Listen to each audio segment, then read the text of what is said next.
The first time Elias Sawyer saw the smoke rising from Caldwell Valley, he pulled his horse up so hard the animal reared back on its haunches, and every muscle in his body told him to ride the other direction and never look back. He had been riding southeast through the San Juan Basin, following a cattle drive that paid $30 a month and asked no questions about a man's past, which suited Elias Sawyer just fine. He was 41 years old in the autumn of 1882, and he had spent more than half his life becoming very skilled at the art of not looking backward. He had a saddle worn smooth from years of use, a Winchester rifle he trusted more than most men he had met, and a gray horse named Pilgrim who had been with him through 11 states and territories. He did not have a home, a woman, or a single piece of land he could call his own. He had decided, a long time ago, that this was enough.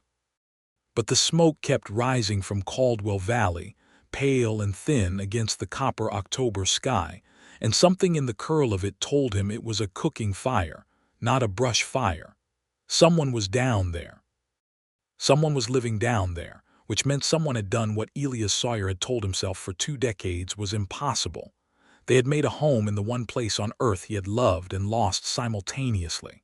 He sat on Pilgrim for a long time, watching that smoke.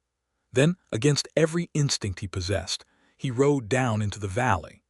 The story of why Elias Sawyer had avoided Caldwell Valley for 20 years was not complicated, though it had felt enormous when it happened. In 1862, when he was 21 years old and newly enlisted in the Union Army, he had ridden through the valley on his way north to join his regiment in Colorado Territory. He had stopped at a small homestead there, a place belonging to a family named Holt, and he had spent 3 days resting his horse and eating better food than he had eaten since leaving Missouri. He had helped old Jeremiah Holt repair a fence line. He had played checkers with Jeremiah's daughter on a split-log table. He had promised he would come back when the war was done. He had not come back. The war had taken 4 years, and pieces of him he was never sure had grown back properly.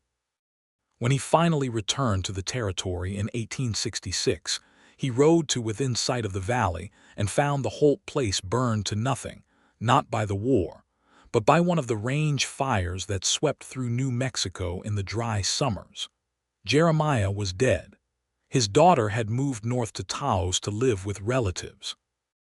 Elias had stood at the edge of that blackened land and felt something close and complicated in his chest, and he had decided then that Caldwell Valley was a place that held only the ghost of what he might have been.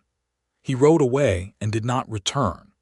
20 years of not returning had become a habit, and habits, in Elias Sawyer's experience, were far easier to maintain than promises.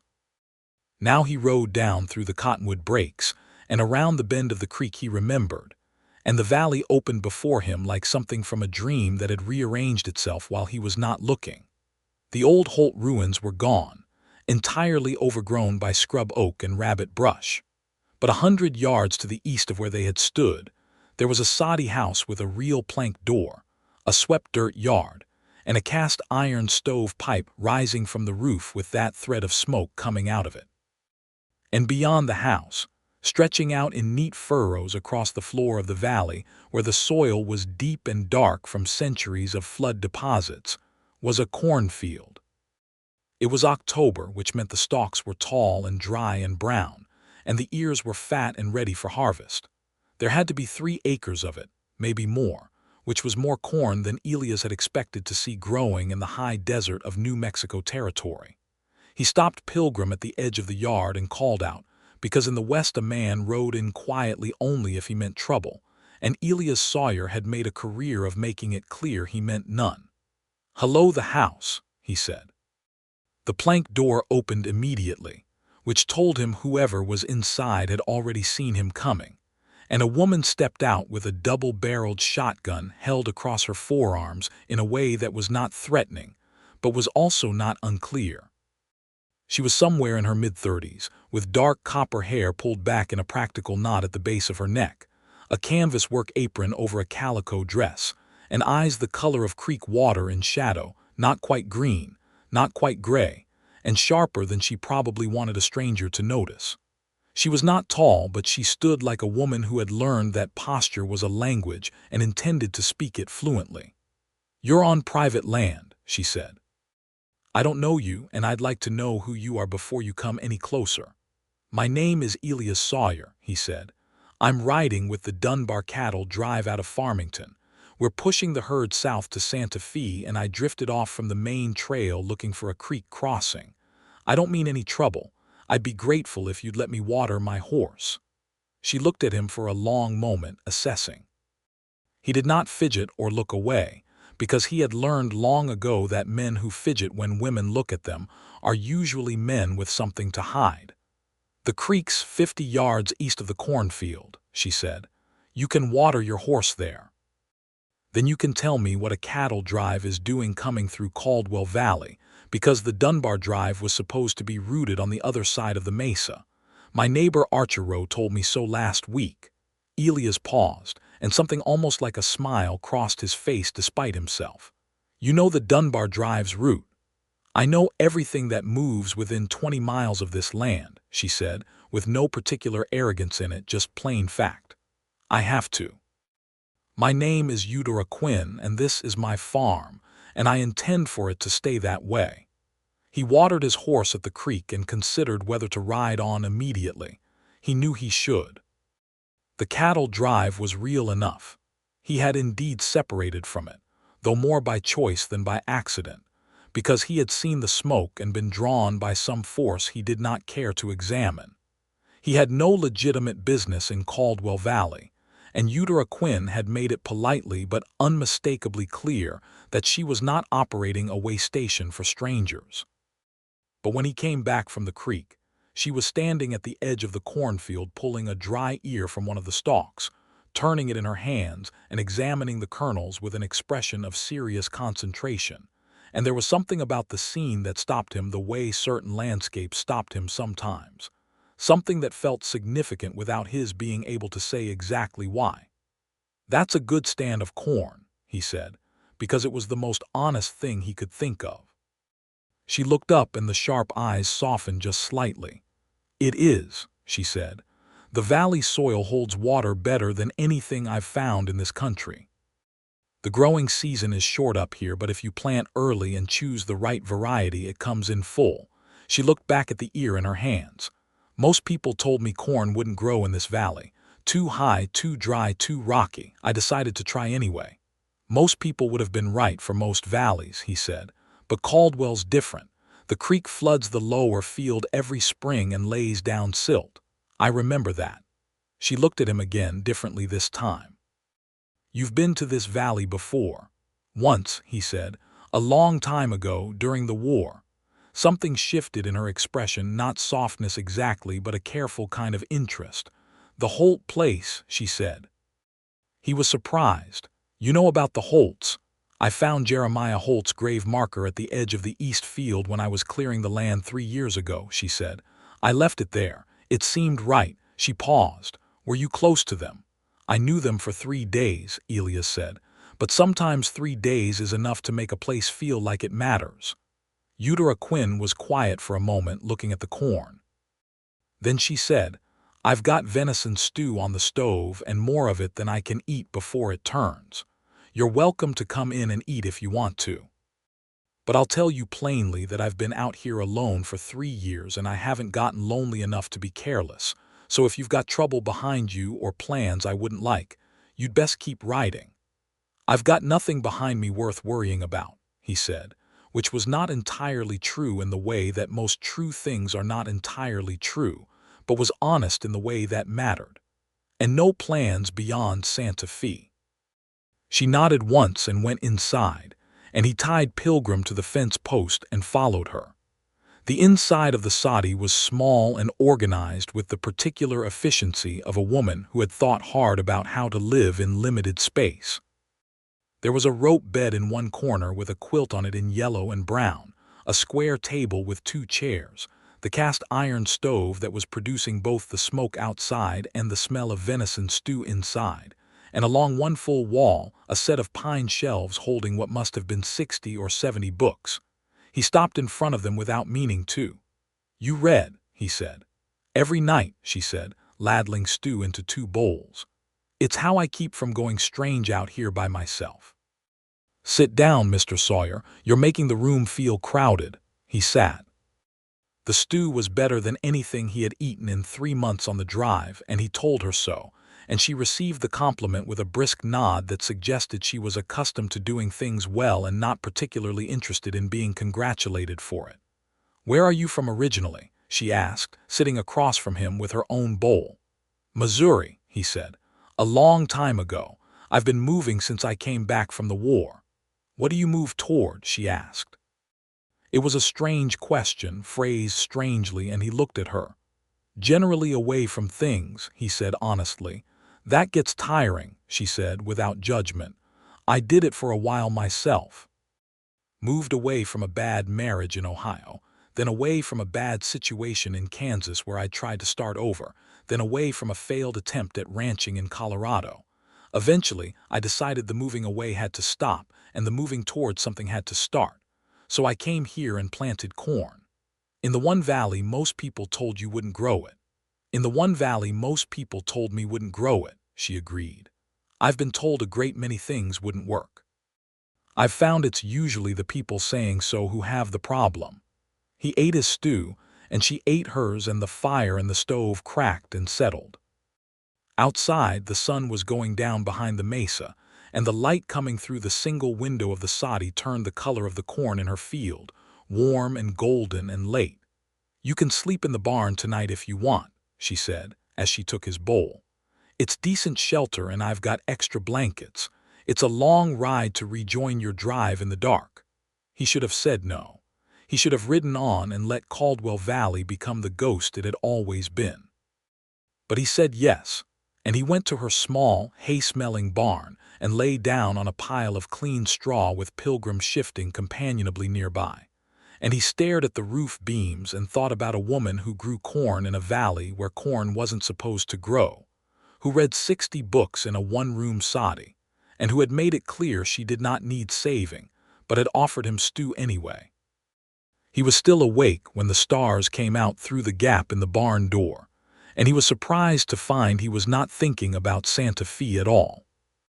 In the morning he woke before dawn and went to the creek to wash his face and found her already there, crouching at the water's edge filling a bucket, her hair loose around her shoulders in the way women only wore it when they thought no one was watching. She heard him coming and looked up without startlement, which told him she had already heard him before he arrived. "Good morning," she said. "Good morning," he said. He filled his canteen. She filled her bucket. They walked back to the farm in companionable silence, which was something Elias had not experienced in so long he almost did not recognize it. He told himself he would leave after breakfast. He did not leave after breakfast, because while they were eating, she mentioned that she had a fence post down along the north end of the cornfield, and the deer had gotten in overnight and eaten 3 rows near the edge. She said it matter-of-factly, the way farmers talked about damage, with the resigned pragmatism of someone who understood that the land always took some of what you gave it. But there was a tightness around her eyes that told him it was not a small thing, not this close to harvest. "I can fix that post before I go," he said. She looked at him. "That's not necessary." "I know it's not necessary," he said. "I'm offering." She was quiet for a moment. Then she said, "I've got the tools behind the barn." He fixed the post and restrung the wire along 40 feet of fence line, and while he worked she moved through the cornfield with a harvesting basket, pulling the remaining good ears and checking the damage from the deer. He watched her work without being obvious about it and was struck again by the precision of her movement, the way she examined each ear before she placed it in the basket, the way she moved the stalks aside with a kind of care that suggested she regarded each plant as having individual significance. "You love this," he said, when she came near enough. She stopped and looked at him with an expression he could not quite read. "The farming, all of it," he said. "This place." She looked out over the field, over the valley, up to the rim of the mesa where the morning light was still pink and young. "Yes," she said simply. "I do. I didn't know I would. I thought I was just going to survive out here for a year or two and then figure out what came next. But then the corn came in the first season, and it was so much better than I had any right to expect, and I stood in the middle of this field and felt something I hadn't felt in a long time, like I was where I was supposed to be. Elias drove the last staple into the fence post with perhaps more force than was strictly necessary. "That's a good feeling," he said, in a voice that came out rougher than he intended. She looked at him again, and this time the Creekwater eyes held something that might have been compassion or might have been curiosity or might have been both. "Is it one you've had?" she asked. "Once or twice," he said. "A long time ago." He left after the fence was done, because he was a man of discipline when he needed to be, and because something was beginning to happen to him in Caldwell Valley that frightened him in a way that had nothing to do with danger and everything to do with its opposite. He touched his hat to Eudora Quinn, and she nodded at him from the edge of her cornfield, and he rode Pilgrim up through the cottonwood breaks and back to the main trail and put the valley behind him. He rode for 2 miles. Then he stopped. Pilgrim stamped and blew and turned his head back toward the valley with an air of gentle reproach. "I know," Elias said aloud. He sat there on the trail for 10 minutes, turning the matter over as if it were a stone he might find something useful under. He was 41 years old. He had no permanent address. He was a hired hand on a cattle drive that was, at this moment, crossing the mesa roughly 3 miles to his west without him, and he was not certain they had noticed or, if they had, cared particularly. The Santa Fe job was a short-term engagement, and the pay was not exceptional. He had no compelling reason to be anywhere in particular.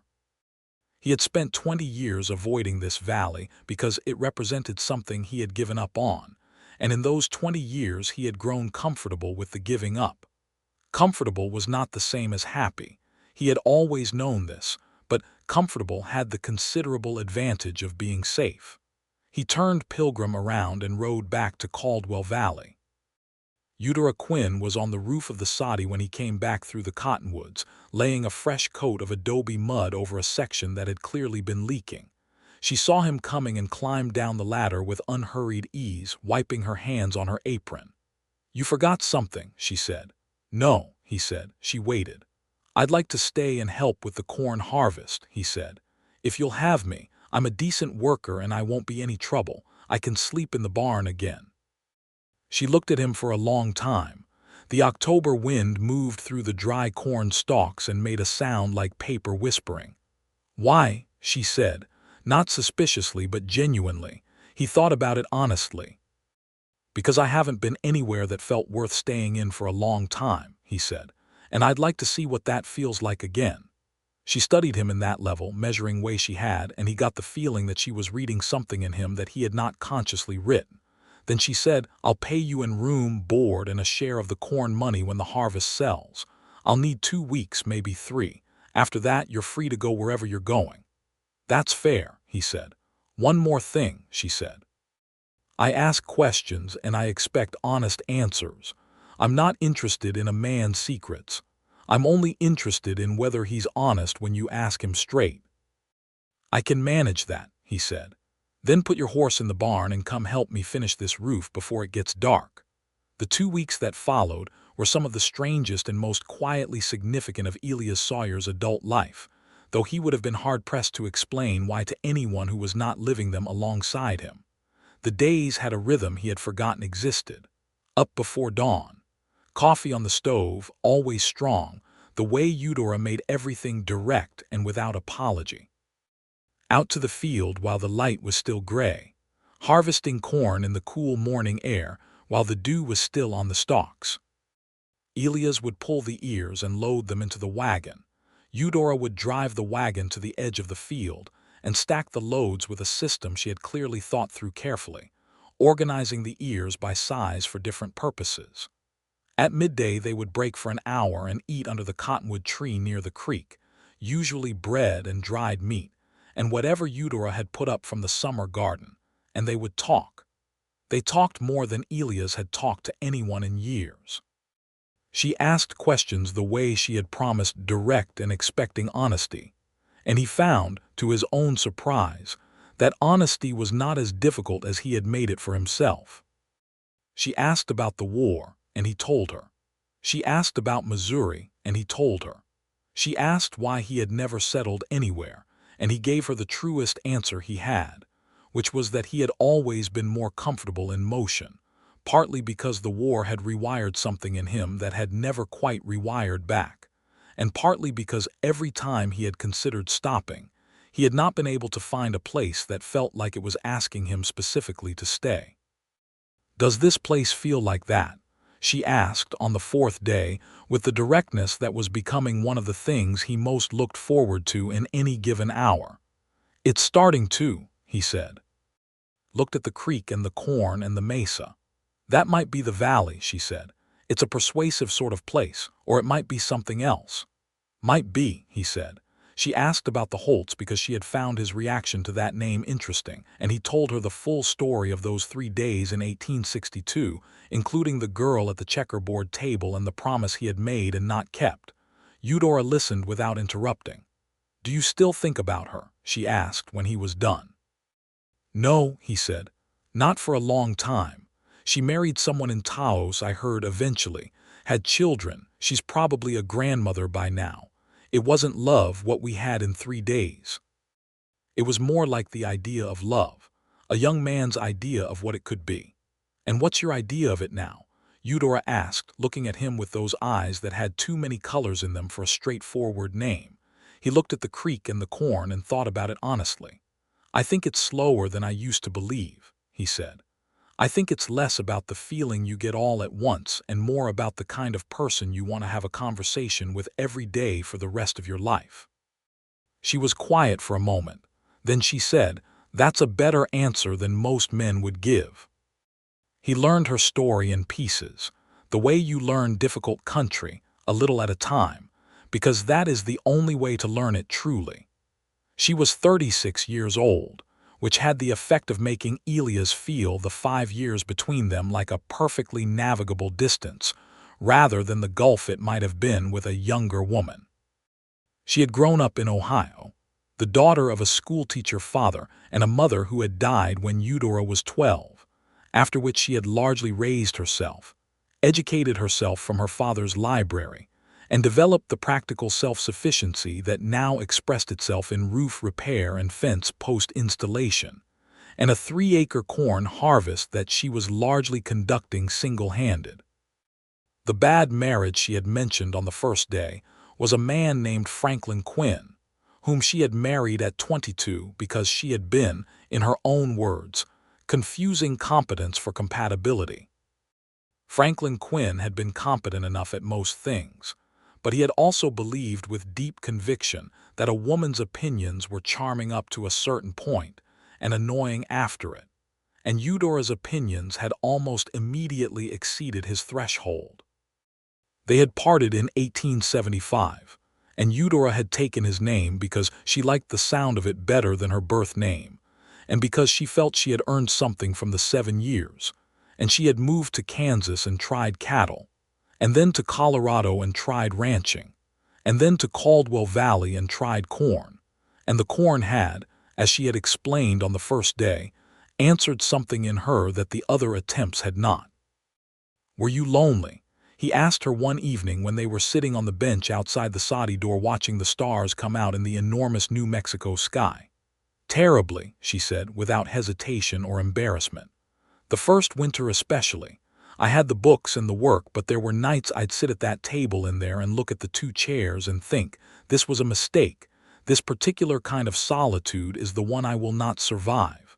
She paused. "But I did survive it. And the next winter was better.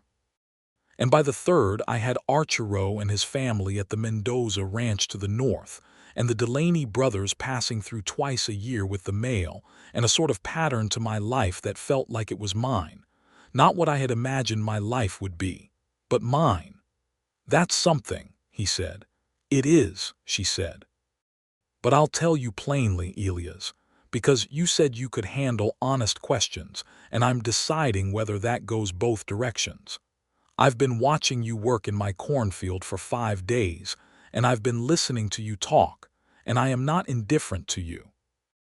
I want to be clear about that, because I'm old enough and experienced enough to know that pretending otherwise is a waste of time I don't have." He was silent for a moment, because the straightforwardness of it had landed in his chest in a way he had not quite prepared for, warm and serious both at once. "I'm not indifferent to you either," he said. "I haven't been since I rode into this yard." She nodded, as if this was information she had suspected and was now filing in the appropriate place. "Then I'd suggest we don't waste time pretending," she said. "But I'd also suggest we don't hurry. I've hurried before, and I've stopped being interested in what that costs." "I've got nowhere to be," he said. "Good," she said.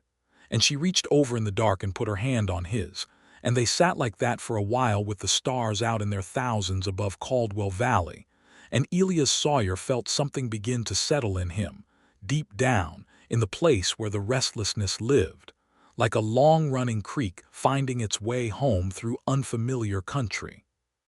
In the second week of the harvest, a problem arrived in the form of 3 men on horseback who came down into the valley from the North Trail on a Tuesday morning and stopped at the edge of Eudora's property with a posture that Elias recognized immediately as the calculated kind of arrogance that was meant to make you feel small before anyone said a word. The man in front was called Burl Tennant, and he rode a palomino and wore a hat that had cost more than a working cowhand made in a month, and carried himself like a man who was accustomed to owning things simply by deciding he wanted them. Elias had heard of Tennant from men on various drives. He was a land consolidator, which was the polite term for someone who bought out smallholders, and if the buying failed, found other methods. He had been operating in the San Juan Basin for 3 years, and had absorbed 7 farms and 2 small ranches into his holdings by methods of varying legitimacy. Eudora stood in the doorway of her sadi with her arms crossed and her expression perfectly neutral, which Elias had come to recognize as the expression she wore when she was deciding how much patience a situation deserved. "Mrs. Quinn," Tennant said, with the kind of friendly intonation that is not friendliness at all. "I see you're getting your harvest in. As you can observe," Eudora said. "Good corn this year." "Excellent corn," she said. "Now you didn't ride down here from the North Trail to compliment my field. What do you want, Mr. Tennant?" Tennant smiled at that, as if her directness amused him, which was the kind of smile that meant he was not amused at all. "I've made you an offer before," he said. "I'm prepared to increase it. $1,200 for the property and the standing crop." "The standing crop is worth $600 by itself," Eudora said. "The land is worth considerably more, and you already know my answer hasn't changed." "Mrs. Quinn," Tennant said with exaggerated patience, "this is isolated country for a woman alone. Things can happen out here. Equipment breaks, fires start, fences come down." He let the implication settle for a moment. It would be a shame if 3 years of hard work came to nothing.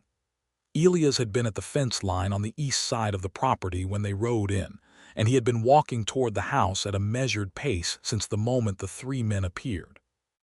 He arrived at Eudora's side now and stood with the easy stillness of a man who was not performing calm but genuinely had it. Tennant looked at him. "Who are you?" "Elias Sawyer," he said. "I work this property." Tennant reassessed the situation with a slight narrowing of his eyes. "I wasn't aware Mrs. Quinn had taken on a hand." "There's probably a fair amount about Mrs. Quinn's affairs you're not aware of," Elias said pleasantly. Tennant's 2 men shifted in their saddles. Elias noted their positions without appearing to and kept his hands where everyone could see them. "Mr. Sawyer," Tennant said, "I'm trying to conduct a business conversation. I'd suggest you stay out of it." "I'm employed by Mrs. Quinn," Elias said. "Anything that concerns this property concerns me, and I'd suggest that a conversation that includes references to fires and broken equipment is not actually a business conversation. It's something else, and I'd recommend you think hard before it continues down that road." Tennant stared at him for a long moment, taking the measure of a man who had spent 20 years in rough country and was not impressed by palomino horses or expensive hats. Whatever he found in Elias Sawyer's face, apparently persuaded him that this particular morning was not the most favorable ground for his preferred approach. "I'll be back," Tennant said to Eudora. "My offer stands." "So does my answer," she said. They rode out the way they came, and when the sound of hoofbeats faded up the north trail, Eudora let out a slow breath and Elias turned to look at her. "How long has that been happening?" "Since last spring," she said. "He's been to the Mendoza ranch too and the Delaney brothers' water rights. He's trying to consolidate the whole east side of the mesa." She looked at the north trail where the dust was still settling. "He's been getting progressively less polite. Has he done anything yet beyond threats?" "My south fence was cut twice in August," she said. "I can't prove it was his doing, but I'm not confused about who has interest in my fences failing." Elias thought for a moment. "You should have documentation," he said. "Dates, descriptions of each incident, in writing. A copy with you and a copy deposited somewhere in town." "I do have that," she said, and looked at him with those Creekwater eyes. "I have been handling this by myself for 6 months, Elias." "I know," he said. "I'm sorry. I wasn't suggesting otherwise." She looked at him for a moment longer and her expression softened from the particular quality it took on when she was being professionally competent into something more personal. "Thank you," she said, "for being there when he said that. It matters, even when I don't need rescuing." "I know the difference," he said. "You're the most capable person I've met in 20 years. I was just standing next to you." She looked at him in a way that made the morning feel very bright, and then she turned and went back to the corn harvest, and Elias went back to the fence line, and the valley settled back into its rhythm. But they both knew the problem was not finished, only postponed. That evening, Elias rode the 8 miles to the Mendoza ranch to have a conversation with Arturo Mendoza, who was a compact, direct man of 50 with a wife and 4 grown children, and opinions about Burl Tennant that matched Elias' own. They talked for an hour over coffee in Arturo's kitchen, while Maria Mendoza listened from the corner with the patient attention of a woman who had learned that the most useful conversations were often the ones she was not officially part of. Arturo confirmed that Tennant had been using similar tactics on his property cut fences. A missing horse recovered 3 miles north, an offer for his water rights that had been phrased with the same temperature of friendly menace. "He will push until something pushes back," Arturo said. "That is how men like this work. They test each place and each person until they find where the weakness is." "Then we make sure there's no weakness to find," Elias said.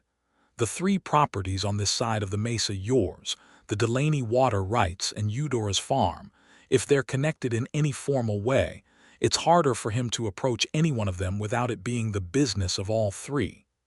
"What kind of formal connection?" Arturo asked. "I'd need to talk to someone who knows the territorial land codes better than I do," Elias said. "But even a written agreement among the 3 operations, something that creates a mutual interest, documented with the county recorder in Farmington, would make his approach more complicated. Right now he's dealing with isolated individuals." "He needs them to stay isolated." Arturo nodded slowly. "You know something about land law. I spent 2 years in Colorado helping a homestead cooperative deal with a similar problem," Elias said. "I'm not a lawyer, but I know what helped and what didn't." When he rode back to Caldwell Valley under the late evening stars, Eudora was sitting on the bench outside the soddy with a book open in her lap, and she looked up when he came in through the gate. "Arturo's?" she asked. "Yes," he said, tying Pilgrim. "I have some ideas. Can I tell you tomorrow when it's not so late?" "Tell me now," she said. "I won't sleep well wondering." So he sat on the step below her and told her what he had discussed with Arturo, and she listened with the concentrated attention she brought to everything that mattered, asking precise questions where she had them and listening without interrupting to the parts she needed to absorb whole. When he was done, she was quiet for a moment, looking at the stars. "You did that on your own," she said. "You rode to Arturo and worked that out because you wanted to help." "Yes," he said. "Why?" she asked, with the same genuine directness she had used when she asked why he had wanted to stay for the harvest. He looked at her in the dark, This woman who had grown corn in a valley where corn was not supposed to grow, who had built a life out of sheer deliberate will, who asked honest questions and expected honest answers, who had put her hand on his in the starlight 5 days ago and changed something about the way the world felt to him. "Because I care what happens to you," he said, "and to this place. And I'm aware that's a change from a week ago, but there it is." She looked at him for a long moment. The book had closed in her lap without her noticing. "Come up here and sit beside me," she said.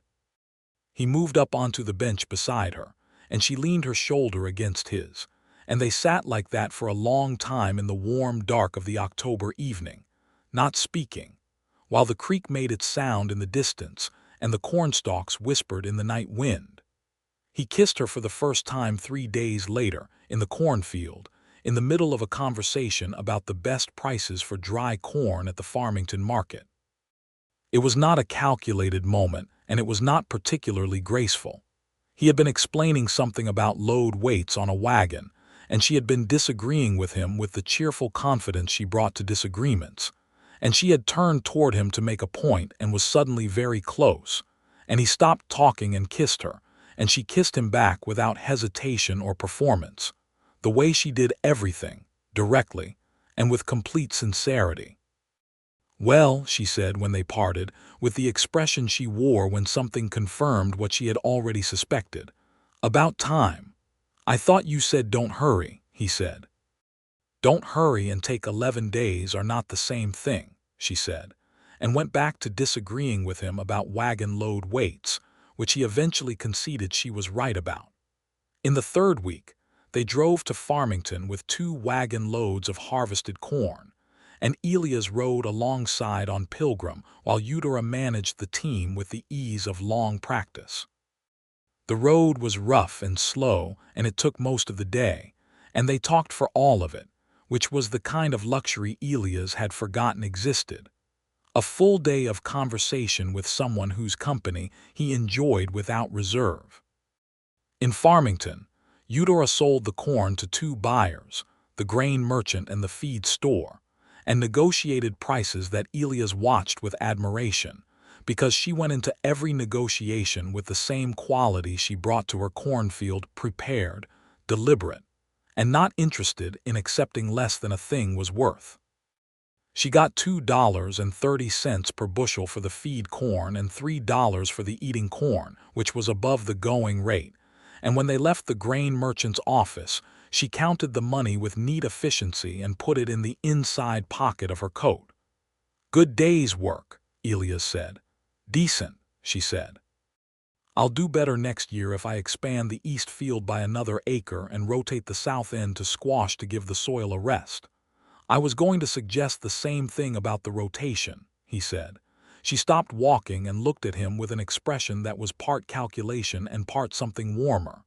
"Next year," she said, carefully. "Yes," he said. "You're talking as if you'll be here next year," she said.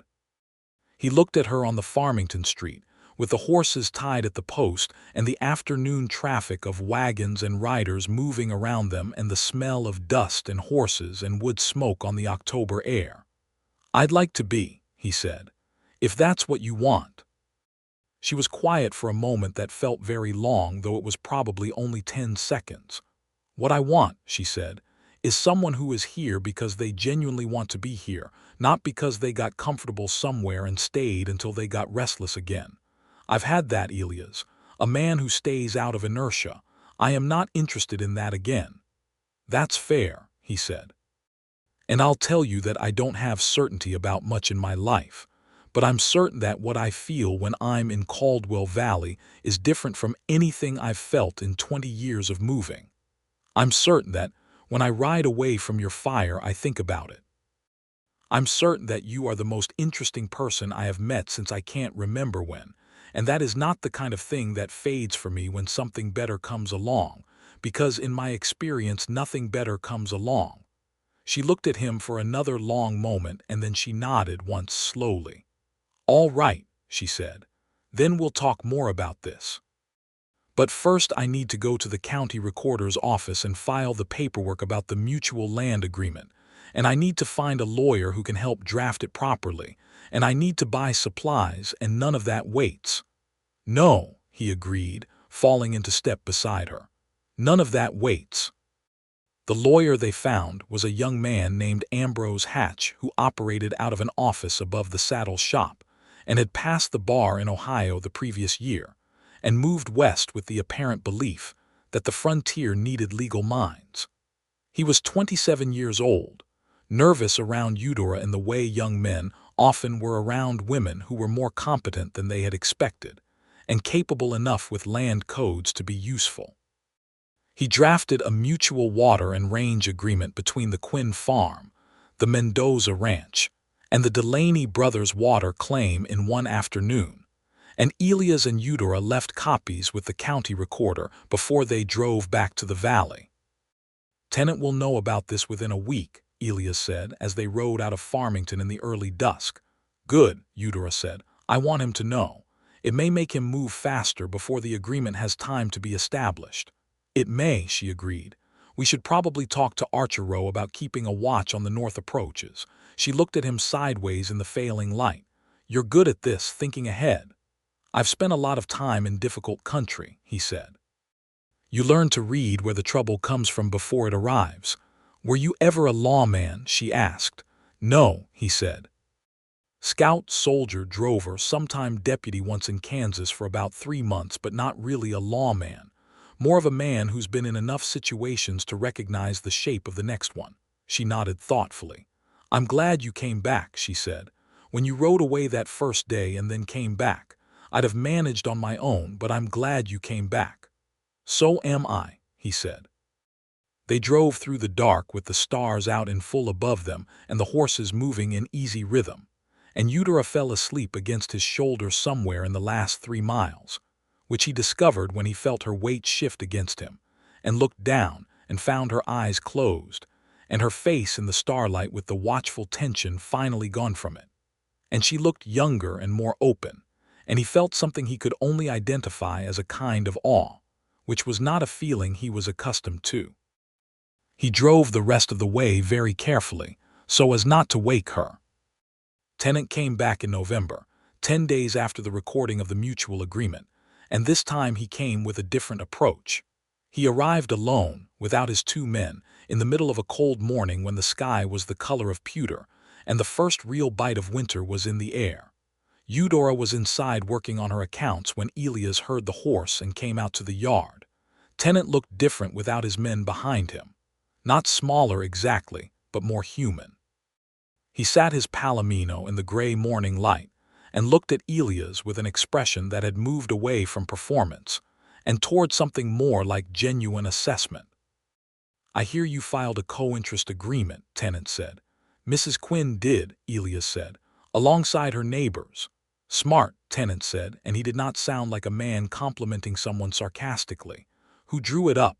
"A lawyer named Hatch in Farmington." Tenant was quiet for a moment. He looked at the cornfield, which was now harvested and lying in cut-stalk rows waiting for the winter cover. He looked at the soddy and the barn and the well and the fence that Elias had repaired. "I bought most of this basin the wrong way," Tenant said, finally, in a tone that was different from any he had used before. "I know that. I've been in this territory 3 years, and I've been moving too fast and too hard. I've got a railroad interest pressuring me for consolidated acreage, and I let that pressure become someone else's problem, which is not right." He stopped and seemed to consider what he was saying. "I'm not withdrawing my interest in this area, but I'm prepared to discuss arrangements that don't require anyone to lose what they've built." Eudora had appeared in the doorway at some point during this speech, and she stood listening without interruption. When Tenant finished, she said, "What kind of arrangements?" "Water easement," he said. "If I can have access to the creek for seasonal cattle movement, I don't need the land. I can route my cattle drive twice a year through the valley without your losing any acreage." Eudora was quiet for a long moment. "And the Mendoza ranch, the Delaney water claim." "The same arrangement if they'll have it," Tenant said. "It's less than what I wanted. But I'd rather make money moving cattle than spend it on lawyers fighting a land consolidation that, frankly, is going to be harder than I thought given what you've set up." Elias watched Eudora think. He had learned by now that her thinking was visible only as a very slight stillness, the way a hawk stills just before it decides. Then she said, "I'll want it in writing. Hatch in Farmington can draw it up.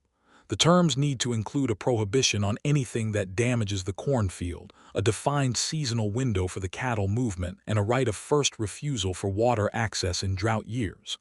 Tennant actually smiled, and for the first time it looked like a real one. "You've thought about this," he said. "I think about everything that affects this farm," she said. "Come inside. I'll make coffee and we can discuss the terms." Tennant came in, which surprised Elias, and the three of them sat at the small table in the soddy and hammered out a framework for an agreement that was formal enough to be worthless without Hatch's help, but solid enough in intent that the atmosphere in the room changed perceptibly. Tennant drank his coffee and looked at the shelves of books, and at the neat organization of the space, and at Eudora, who was writing notes in a small ledger with the precise handwriting she used for everything important. When he left an hour later, the temperature between them was not warm, but it was businesslike, which in Elias' experience was often more durable than warm. Eudora watched him ride out and then let out a long breath and sat down again. "That was unexpected," she said. "It was," Elias agreed. "He's either genuinely pivoting or he's buying time." "Probably something of both," she said. "But the formal agreement will bind him either way if it's properly drafted." She looked at Elias. "You made him think twice." "I don't think he would have come alone and said what he said if there hadn't been someone here in October who made it clear the property was not just a woman alone." "You'd have gotten here eventually," he said. "Probably," she said. "But you accelerated it. And I want to acknowledge that, even if I also want to say that you didn't do it for me." She paused. "You did it because you care about this place." "Yes," he said, "I do." He looked at her steadily. "And the person who made it worth caring about." She looked at him, and then she stood up from the table and crossed the small room and put her hand on his face in the way she had of doing things, completely, without hesitation or performance. And he held her there in the morning light of her soddy, with the cold November wind moving around the walls. And it felt like something was being signed that no lawyer needed to draw up. Winter came to Caldwell Valley the way it always came to the high desert, not gently. The creek froze at the edges and the cottonwoods went skeletal, and the mesa was coated in a cap of snow that made the mornings look like an entirely different country. Elias had not left. He had ridden to rejoin the Dunbar Drive once, briefly, to explain his departure and collect the portion of his pay he was owed, which Dunbar had accepted with the philosophical patience of a man who had seen cowboys make stranger decisions for worse reasons. He came back to the valley the same day. He and Eudora lived and worked side by side through November and into December, and the relationship between them developed with the same deliberate quality that characterized everything Eudora did, not slowly in the sense of reluctance, but slowly in the sense of thoroughness. The way you build a structure meant to stand rather than one meant only to look good quickly. They had conversations that went long into the evenings, about everything from land law to what the country might look like in 20 years, to what Eudora thought about the question of whether the Puebloans had understood something about dry land farming that most settlers were still ignoring. Elias had spent enough time in the territory to have some knowledge of traditional farming methods in the region, and these conversations had a quality of mutual exploration that he found more sustaining than he could have predicted. He helped her bank the soddy walls with earth for winter insulation, and she taught him her method for reading the creek's ice for signs of spring floods, which she had developed by careful observation over 3 years.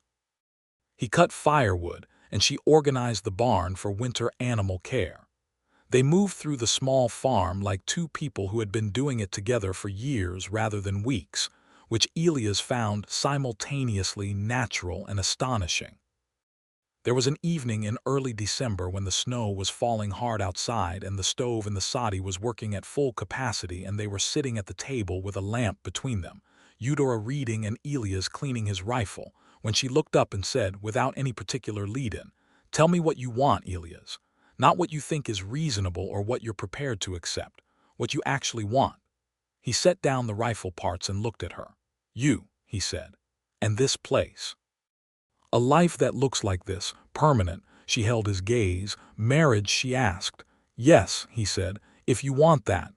"I'm not opposed to the institution itself," she said. "I'm opposed to what it became with Franklin, which was a management of my capabilities rather than a partnership with them." She paused. "I need you to understand that this farm is mine, that I make the decisions about it, that you can work it alongside me and have genuine say in how things go, but I won't relinquish the deed and I won't be managed." "I wouldn't want you to," he said. "I have no interest in managing you, Eudora. I can barely manage myself." She smiled at that, and it was one of the smiles he had been keeping track of privately, the ones that were genuinely unguarded. "You manage yourself better than you think," she said. "Is that a yes?" he asked. "It's a yes in principle," she said. "Ask me properly and we'll find out about the practice." He pushed back his chair and came around the table and went down on one knee on the swept dirt floor of her soddy, which was not a grand setting but felt like exactly the right one. And he took her hand and said, "Eudora Quinn, I have been moving through this country for 20 years looking for the thing I didn't know I was looking for, and it turns out it was you, in this valley, growing corn in the middle of a place most people had given up on. I would like very much to stay here. I would like to be your husband, if you'll have me. And I promise you that every decision I make on this land will be made alongside you, not for you, and that your voice will be the first voice I listen to about everything that matters." She looked at him on one knee on her floor with the lamp light and the fire light warm on his face and the snow coming down outside, and her eyes were very bright. "Get up," she said, "and come here." He stood and she kissed him, and it was different from the first kiss in the cornfield, fuller and more decided, the way a declaration is different from a question. "Yes," she said, "but I keep my name, Eudora Quinn." "I've never liked any name better," he said. They married in February of 1883, in Farmington, in the office of the county recorder, with Arturo and Maria Mendoza as witnesses and young Ambrose Hatch as an additional witness, who had clearly been hoping for an invitation to a party of some kind, and was making the best of a civil ceremony. Eudora wore her best dress, which was a dark blue wool with a collar of white cotton, and she had her hair down for the occasion, which Elias had seen only a handful of times, and which always produced in him a particular stillness that he had come to recognize as a form of wonder. Arturo brought a bottle of good tequila from somewhere in his coat, and Maria brought a cake she had somehow transported 8 miles on horseback without its being entirely destroyed. And after the ceremony, they sat in the corner of the record office eating damaged but excellent cake and passing the tequila and talking about spring planting, because it was February and spring planting was on everyone's mind. "You will need to expand," Arturo said to Eudora, with the authority of a man who had been farming longer and who regarded her agricultural successes as a matter of personal satisfaction. "The east field as you planned. And corn does well as a second planting near Arturo's water line if you want to share the irrigation." "I've been thinking about that," Eudora said. "We could run a shared irrigation channel from the creek fork along the property line. Elias has some knowledge of channel construction." "Some," Elias said. "Enough. I've seen better built and I've seen worse." "Then we build it this spring," Arturo said. Before the planting, he raised his cup of tequila. "To the corn and to my neighbors and to the valley." They drank to that, and Maria squeezed Eudora's hand and said something in Spanish that made Eudora laugh, and Elias looked at his wife across the table in the February light and thought that 20 years of moving had been worth it, if this was where it ended. Spring came to Caldwell Valley like a revelation. The creek swelled and ran fast and muddy with snowmelt from the mesa, and the lower field flooded for 2 weeks in March exactly as Eudora had predicted. And when the water receded, it left a layer of dark silt that Elias dug his fingers into and confirmed was as good as any soil he had ever seen in any state. They planted in April corn in the main field, expanded into the east section as planned, and squash in the south rotation plot, where Eudora had decided the soil needed a season of rest from grain. They built the irrigation channel with Archero and his sons over 3 days in late April, digging by hand with mattocks and shovels, lining the channel base with flat stones from the creek bed. And the channel ran clear and steady from the fork downstream to a shared point on the property boundary, where it could serve both Eudora's corn and Archero's vegetable plots. It was simple engineering, but it worked, and on the day they opened the head gate and watched the water run clean through the new channel, Archero brought out a second bottle of tequila. "You people have a tequila occasion for everything," Elias said, which made Archero's sons laugh. "That is because everything is worth an occasion," Archero said. "You will learn this." The tenant agreement had been finalized in January through Hatch's office and had held through the winter without incident. Tenant moved 100 head of cattle through the valley in May on his spring drive, keeping to the designated creek corridor and causing no damage to the fields, and when he passed the soddy, he tipped his hat to Eudora with what appeared to be genuine respect, which she returned with a nod that was perfectly calibrated to acknowledge the respect without excess. "That man is going to make a decent neighbor someday," she said, watching the cattle move south through the valley corridor. "Don't go that far," Elias said. "I said someday," she said. In June, Eudora told Elias she was expecting a child. She told him in the morning over coffee, with the same directness she brought to every piece of important information, and he sat with his coffee cup in his hands and looked at her and felt something move through him that he did not have a name for something large and quiet and completely unlike fear, though it involved many of the same physical sensations. "Say something," she said. "I'm trying to find the right words," he said. "You have never had trouble finding words before." "This is different," he said. He set down the coffee cup and took her hand across the table. "This is the best news I have received in my entire life," he said, carefully and completely. "I want you to know that." She squeezed his hand and looked at him with those creekwater eyes, and they were very bright in the morning light. "Good," she said, "because it is fairly significant news and I needed to know how you felt before I started planning." "You've already started planning," he said. "Of course I have," she said. "The soddy needs another room. The barn needs better weatherproofing before winter. We need a proper roof on this house, not the adobe patch I've been nursing along.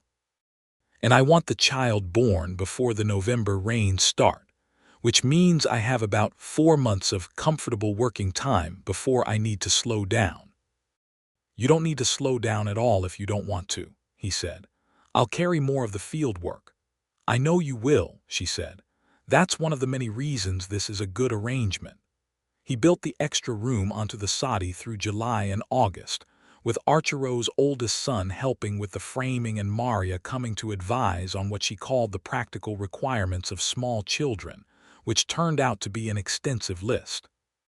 The room was not large, but it was solid, built with adobe brick and proper lumber for the window frames, with a small iron grate set into the shared wall with the main room so heat from the stove could reach it.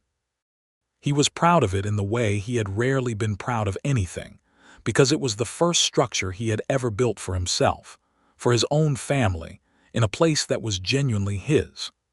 The corn came in strong in late August, better than the previous year, with the expanded east field adding a third more volume to the harvest.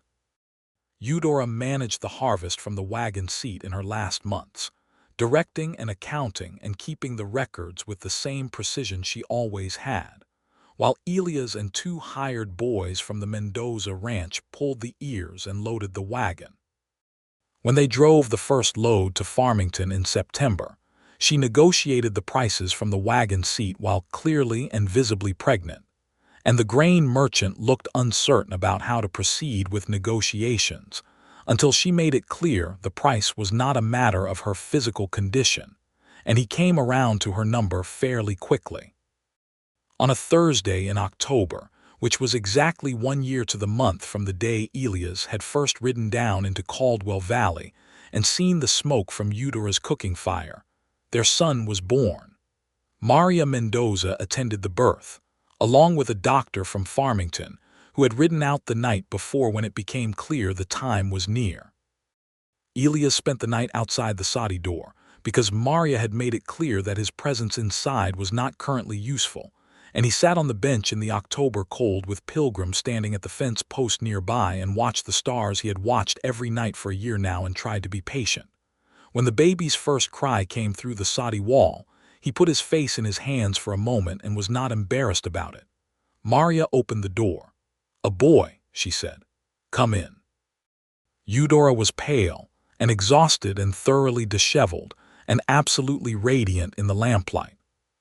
She had the baby very small, very red, and apparently furious about his circumstances, wrapped in the yellow and brown quilt from the bed, and she looked up at Elias with an expression he had never seen on her before, open and undone, in a way she had never permitted herself to be with him, and it undid him completely. He sat on the edge of the bed, and she put the baby into his arms with the matter-of-fact confidence she had in most things, and he held his son for the first time, and the baby stopped crying and looked up at him with the dark, unfocused gaze of the newborn. "He looks like he's deciding what he thinks of you," Eudora said, in a voice roughed down by exhaustion. "Reasonable approach," Elias said. "What do we call him?" "I've been thinking about that," she said. "What do you think about Jeremiah?" He looked up from the baby. "For old Jeremiah Holt, for the man who kept this land long enough for it to become mine," she said. "It seems right." Elias looked at his son, who was small and warm and alive and wholly new in his arms. "Jeremiah Sawyer," he said, trying the weight of it. "Yes, that's right." Eudora leaned her head back against the pillow and closed her eyes, and her hand found his on the quilt, and outside the October wind moved through the dry corn stalks in the big field and made its whispering paper sound, and Caldwell Valley was dark and quiet and complete around them. Jeremiah was a baby who approached the world with the same quality of direct assessment his mother brought to everything, regarding every new development with a concentrated frown before deciding how he felt about it. He was calm in the way only babies who are thoroughly secure can be calm, and he spent his first months in a basket beside whatever Eudora was doing, which was always something, and regarded the workings of the farm with an air of early professional interest. Elias discovered that he was, to his considerable surprise, a natural father, not in the sense of knowing what to do, because no one knows what to do with a new infant, but in the sense that he found the work of it absorbing rather than burdensome, the small specific demands of a small specific person, something that engaged him completely. He walked the baby in the cold December evenings when Jeremiah was restless, down to the creek and back, talking to him about everything he could think of the farm, the stars, the geology of the mesa, the habits of the horses, because he had read somewhere that talking to babies mattered, and because it turned out he had a great deal saved up to say. "You're going to explain the entire territory to him by the time he's 6 months old," Eudora said one evening, watching him. "Someone needs to," Elias said. "It's a complicated place." "It is," she agreed, settling into the chair by the stove with her book. "Make sure you tell him about the flooding schedule for the lower field. That's going to be important. He seems particularly interested in the creek watershed," Elias said. "He calms down every time I get to the part about spring runoff." Eudora laughed, low and genuine, the laugh he liked best of all her expressions. The seasons turned and the farm grew. The second spring they added chickens and a small kitchen garden behind the soddy, enclosed by a picket fence that Elias made from cottonwood branches, imperfect but functional. Archero's irrigation channel continued to serve both properties well, and in the summer of 1884 they expanded it to reach the new squash and bean plots Eudora had developed in the east corner of the property. Jeremiah, by his first birthday, was walking with the cautious determination of a child who intends to go everywhere and needs to develop the mechanics first. In the spring of 1884, Ambrose Hatch came out to the valley from Farmington to deliver some documents related to a property tax matter and stayed for dinner. And over the table he told them that Burl Tennant had sold his majority interest in the San Juan Basin Holdings to a railroad land trust and moved to Denver. The water and range agreement they had filed with the county recorder had passed to the trust intact, which meant the seasonal cattle corridor was still in effect and the properties were still protected. Good riddance in one sense, Eudora said, though I'll admit he came around better than I expected. He had no choice, Elias said. No, she agreed. But some men, when they have no choice, become difficult. He became reasonable. That's worth something. After Hatch left, they sat on the bench outside in the spring evening, and Jeremiah sat between them on the bench, having achieved bench-sitting age and taking it very seriously. The valley was green with the spring grass coming up between the cottonwoods, and the creek was high and singing with the snowmelt, and the smell of turned earth was on the air from the fields Elias had begun plowing that week. "I've been thinking about the old Holt grave marker," Eudora said. "What about it?" "I want to put a proper stone on it," she said.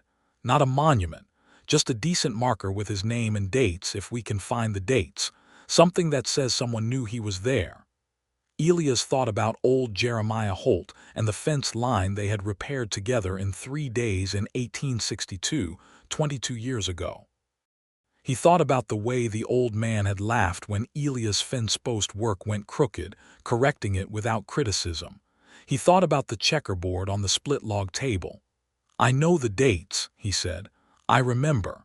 He was born in 1807. He told me his age when I asked. And the year he died.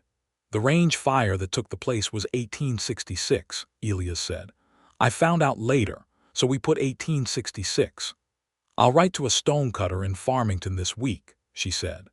The stone went in on a clear May morning, a simple rectangle of sandstone with Jeremiah Holt, 1807-1866, first farmer of this valley, carved into it, set at the east edge of the cornfield where Eudora had found the original marker. Elias stood beside her while she set it and packed the earth around its base, and he thought about the way a place held its history if you were willing to look for it, and how that history could be honored rather than erased, and how Eudora had understood that from the first day she turned the soil. Little Jeremiah stood nearby examining a beetle with the focused interest he brought to every small creature, apparently indifferent to the ceremony but present in his solid, emphatic way. He would have liked this farm, Elias said, about the old man under the stone. I think he probably helped make it possible, Eudora said, standing back and looking at the stone. The years he spent on this land before the fire, understanding it, working with it, that's in the soil too. Every person who works a piece of land leaves something in it. Then, what do you leave in it? He asked. She looked at him with those creekwater eyes that still had too many colors for a single name, and the wind moved through the corn, the second season's corn, tall and green and full of summer possibility, and she smiled at him with the smile that was genuinely unguarded, the one he had been counting since October of 1882. Something that will last, she said. In the summer of 1885, when Jeremiah was not quite 2 years old and the east field had been expanded to 6 full acres of corn, Eudora told Elias at breakfast that she thought they should build a proper house. Not instead of the soddy, which had served them faithfully and which she was disinclined to dismantle, but beside it, a real frame house with 2 bedrooms and a parlor and a kitchen with a proper stove flue and a porch facing the cornfield and the mesa. I've been saving toward it, she said, putting the ledger on the table between them. The corn has been consistent. The squash and beans sold well last season to the Farmington market. The chicken operation is modest but reliable. If we're careful through one more winter, we'll have enough to do it without debt. Elias looked at the ledger figures, which were meticulous and clear and showed 3 years of patient accumulation. You've been planning this for a while, he said. Since the month before Jeremiah was born, she said. I knew then that the soddy was going to be too small. She paused. I want a home that's worthy of what we've built here, not grand, just real and solid and ours. Ours, he said. Ours, she confirmed, with the steady look she had when she meant something exactly. They broke ground on the house in late March of 1886, when the frost was out of the soil, with Archero's sons helping with the foundation work, and a carpenter named Perez from Farmington, who came out for 3 weeks and taught Elias what he did not already know about frame construction.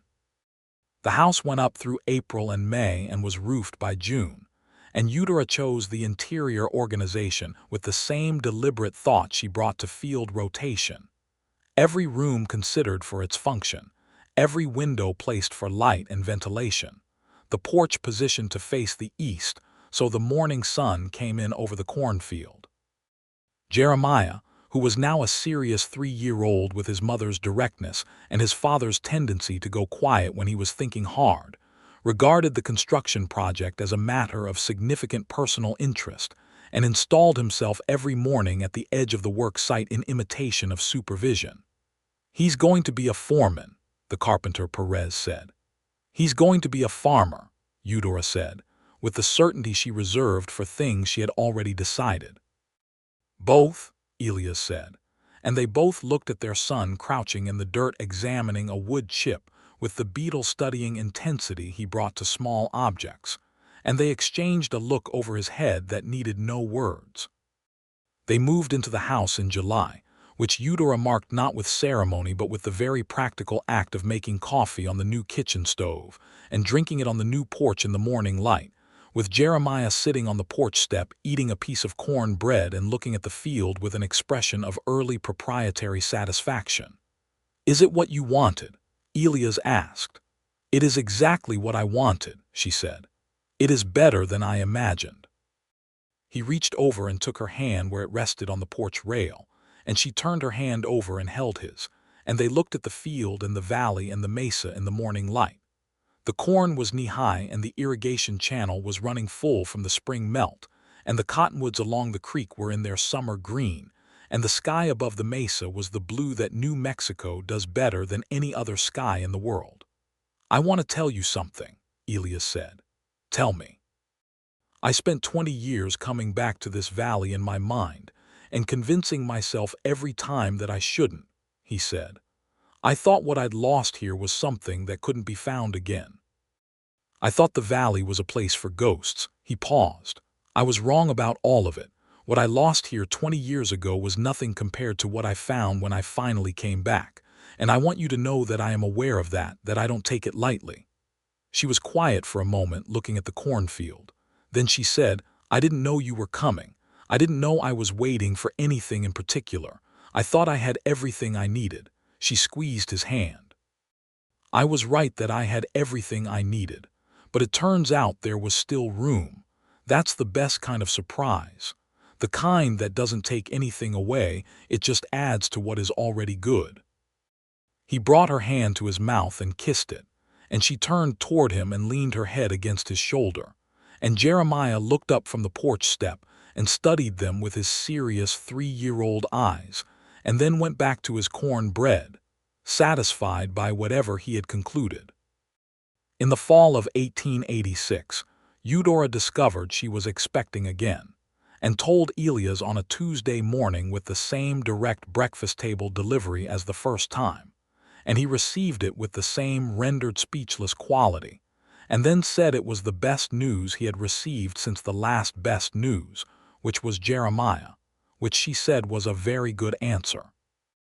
Their second child, a girl they named Clara, was born in late March of 1887, which was a harder delivery than Jeremiah had been, and made Elias spend most of a very long night sitting on the porch he had built in a state of barely managed terror that he did not show when Eudora needed him to be steady, and showed plainly the moment she did not.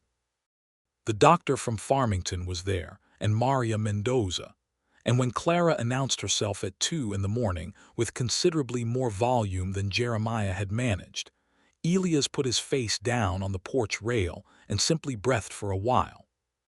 Clara had Elias' gray eyes and Eudora's copper hair, and a temperament that was all her own, sunny and emphatic, and apparently delighted by most things she encountered, which was a quality that balanced Jeremiah's more measured approach to existence very nicely. She was, from very early, a child who made her opinions known by sound, which led Eudora to observe that at least with Clara they would never have to guess. Jeremiah received his sister with the studied gravity of a 4-year-old who had not requested this development, but was prepared to manage it responsibly. Within 3 months he had appointed himself her official explainer of the natural world, crouching beside her basket to show her things of interest from the farm, and describing them in the serious running commentary he had developed for himself, clearly modeled on his parents' habit of talking through everything. "He's going to teach her the flooding schedule for the lower field before she can walk," Elias said. "Good," Eudora said. "She'll need to know it." The cornfield that year was the best it had ever been, 7 acres in full production, with the new squash and bean rotation, and the kitchen garden all contributing to a harvest that paid off the last of the house lumber costs, and left them with more in reserve than Eudora had projected in even her optimistic ledger columns. The water agreement with the tenant successor trust had continued to hold without incident, and the relationship with the Mendoza ranch had deepened from neighboring convenience to genuine friendship over 4 years of shared work and occasion. It was Archero who said to Elias one evening in the fall of 1887 when they were sitting on the new porch after dinner watching the mesa go dark, "You are the most settled man I know." Elias looked at him. "I was the least settled man you knew 3 years ago." "Yes," Archero said. "That is why I say it. The change is remarkable." He paused. "She is remarkable." "She is," Elias agreed. "But it's also the place. There's something about Caldwell Valley." "All land has something if the right people work it," Archero said. "But this valley has always had a particular quality. I felt it the first time I came to negotiate the irrigation channel with your wife. A feeling like things were supposed to happen here." Elias thought about that, and about old Jeremiah Holt who had first worked this soil and left something in it, and about the smoke he had seen from the trail on an October morning 5 years ago, and about the 20 years he had spent telling himself that some places were only for ghosts. "Some places wait for you," he said. "Yes," Archero said, "and some people need to be ready before they can receive what is waiting." In the spring of 1888, they planted 8 acres of corn and added a small apple orchard along the north fence line, on Archero's recommendation that the sheltered microclimate against the mesa wall would protect the trees from the worst of the late frosts. The orchard would take years to produce, which Eudora noted with satisfaction. Long-term investments were her preference, because they required a commitment to staying, and commitment to staying was something she had very clear feelings about. Elias broke the north ground for the orchard himself, working through a week of April mornings with the horse and plow, and on the last morning, when he had turned the last furrow and stood at the edge of the prepared earth with the smell of spring soil around him, and the valley opening out to the south in its full morning light, he felt something he recognized now. The feeling Eudora had described standing in her first season's corn, the feeling of being exactly where you were supposed to be. He had come to Caldwell Valley 20 years ago and been unable to stay. He had avoided it for 20 years because it represented what he had not been ready for. He had ridden back in 1882 on a whim or an instinct or the pull of someone's cooking fire smoke in the October sky, and he had found not the ghost of what might have been but the living, growing, insistent actuality of what could still be. A woman with creekwater eyes planting corn in a valley most people had given up on, with 60 books on her shelf and a shotgun across her arms, and no time for men who could not answer a straight question honestly. He walked back to the house. The porch was bright in the morning light, and Eudora was on it with Clara on her hip and Jeremiah at her side, looking at something in the field, and the apple trees were staked in their new rows along the north fence, and the corn was just breaking the soil in the big field, and the creek was running and the cottonwoods were green, and Caldwell Valley was as alive and solid and real as anything Elias Sawyer had ever known. Eudora looked up and saw him coming and smiled, the unguarded one, the one he had been counting and had lost count of somewhere in the third year because there were too many of them now.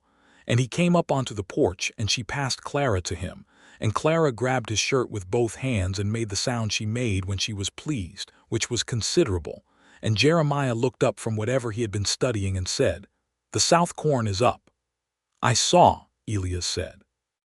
"The north section is slower," Jeremiah said seriously. "The north section always is," Eudora told him. "It warms later in the morning. It catches up by June."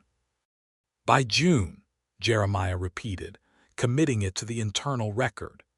Elias stood on his porch with his daughter in his arms and his son beside him and his wife looking out over her cornfield in the spring morning, and there was no restlessness in him, none of the old pull toward motion, none of the familiar discomfort of staying in one place long enough to be known. There was only this: the valley, the farm, the corn coming up in its rows, the sound of the creek, the smell of turned earth and apple wood, the weight of Clara against his chest, the way Eudora's hair caught the morning light when she turned her face toward the sun. "What are you thinking about?" Eudora asked him, without looking away from the field. "About how 20 years is a long time to spend going the wrong direction," he said. She did look at him then, and the Creekwater eyes were warm and clear, and entirely without the wariness they had held on the day she had stood in her doorway with a shotgun and told him he was on private land. "You weren't going the wrong direction," she said. "You were going the only direction you knew how to go at the time, and it brought you here eventually." She reached over and put her hand on his arm, and Clara took hold of her mother's fingers immediately and held both of them at once. "Everything brought you here."